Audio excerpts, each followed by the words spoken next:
जय श्री कृष्णा। दोस्तों यह 3 बातें गधे से सीखिए, जीवन में कभी भी दुखी नहीं रहेंगे। दोस्तों यह वीडियो बहुत ही ज्ञानवर्धक होने वाली है, इसीलिए वीडियो को अंतिम तक अवश्य देखें। दोस्तों एक जंगल में एक सर्प, एक कछुआ और एक गधा रहते थे। उन तीनों में बहुत ही घनिष्ठ मित्रता थी। सर्प के पास 1000 बुद्धि थी, इसीलिए उसका नाम सहस्त्र बुद्धि था। कछुए के पास 100 बुद्धि थी, इसीलिए उसका नाम 100 बुद्धि था। और गधे के पास केवल 1 ही बुद्धि थी, इसीलिए उसका नाम 1 बुद्धि था।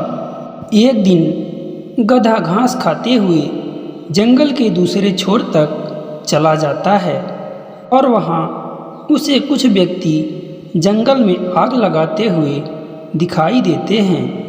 वह गधा वहाँ से तुरंत भागता हुआ अपने दोनों मित्रों के पास आता है और लोगों द्वारा आग लगाए जाने की बात को बताता है और कहता है कि हे मित्रों, ये जंगल अब हमारे लिए सुरक्षित नहीं है।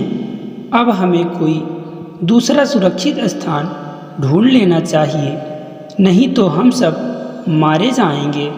गधे की बात सुनकर सहस्त्र बुद्धि सर्प ने कहा कि आग अभी यहाँ आई तो नहीं है, जब यहाँ आएगी तब देख लेंगे। और वैसे भी मेरे पास 1000 बुद्धि है, इसीलिए तुम मेरी चिंता मत करो, अपने बारे में सोचो। तभी कछुए ने कहा कि हे मित्र, मेरे पास भी 100 बुद्धि है, इसीलिए मैं भी अपने बचने का कुछ न कुछ उपाय अवश्य ही कर लूँगा। तुम अपनी चिंता करो, क्योंकि तुम्हारे पास सिर्फ 1 ही बुद्धि है। तब गधे ने सोचा, ये बात तो सही है कि मेरे पास 1 ही बुद्धि है। यह सोचकर गधा जंगल से भागते हुए जंगल से दूर एक सुरक्षित स्थान पर चला जाता है। इधर जंगल में आग तेजी से फैलते देखकर सहस्त्र बुद्धि सर्प ने सोचा, क्यों ना मैं जंगल के सबसे ऊंचे पेड़ पर चढ़ जाऊं, क्योंकि वहां तक आग तो कभी पहुंच ही नहीं पाएगी। यह सोचकर सर्प सबसे ऊंचे पेड़ पर चढ़ जाता है और कछुए को वहीं पर गीले गोबर का ढेर दिखाई पड़ता है। तो उसने सोचा, गोबर तो गीला है, इसमें आग कैसे लग सकती है। और ये सोचकर वह उसके अंदर छिप गया। जब कुछ दिनों बाद जंगल की आग शांत हुई तो गधे ने सोचा कि चलकर अपने मित्रों का हाल जानना चाहिए। तब गधा जंगल में आया तो उसने देखा कि जिसे सहस्त्र बुद्धि का घमंड था, वह एक पेड़ पर जलकर लटका हुआ था। फिर गधा थोड़ा आगे जाकर देखता है तो उसे गोबर की राख में उसका दूसरा मित्र, जिसे अपनी 100 बुद्धि का घमंड था, वह जला हुआ पड़ा था।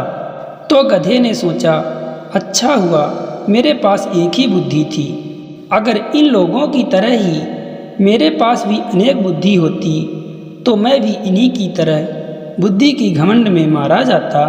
दोस्तों जो लोग अपनी बुद्धि का ज़्यादा घमंड करते हैं, उनका हाल भी कछुए और सर्प की तरह ही होता है।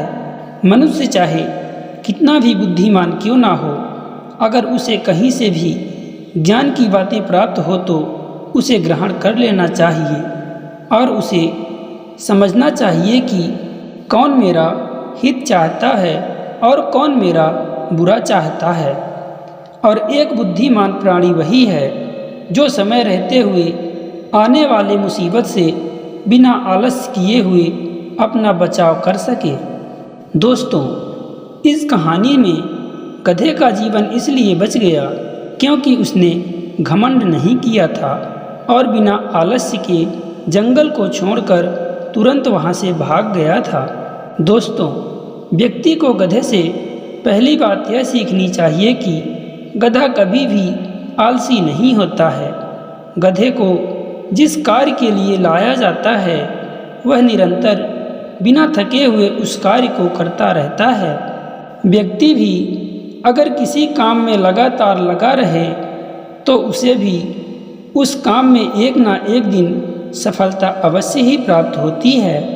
व्यक्ति को गधे से सीखने वाली दूसरी बात यह है कि जिस तरह गधा बिना रुके हर मौसम, गर्मी, सर्दी या बरसात हो, यह कभी नहीं कहता है कि मुझे ठंडी लग रही है या गर्मी लग रही है या फिर मैं पानी में भीग रहा हूँ जिससे मेरी तबीयत खराब हो जाएगी। यह बात तो सिर्फ एक आलसी व्यक्ति ही कह सकता है।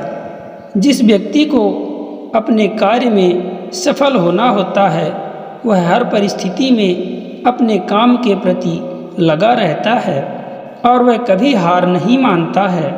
दोस्तों, किस्मत जरूर बदलती है, बस उसे बदलने वाला व्यक्ति चाहिए और किस्मत तभी बदलती है जब आप अच्छे कार्य करेंगे, क्योंकि जो भाग्य के सहारे बैठे रहते हैं उन्हें कुछ नसीब नहीं होता है।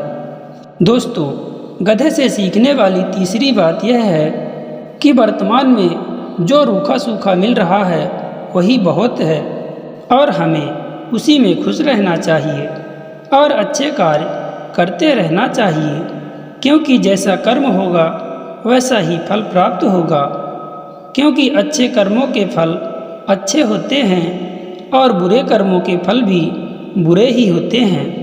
दोस्तों, आशा करते हैं आपको जानकारी अच्छी लगी होगी, तो कृपया वीडियो को एक लाइक अवश्य कर दें और इसी तरह ज्ञानवर्धक कथा कहानियों को सुनने के लिए चैनल को सब्सक्राइब जरूर कर लें।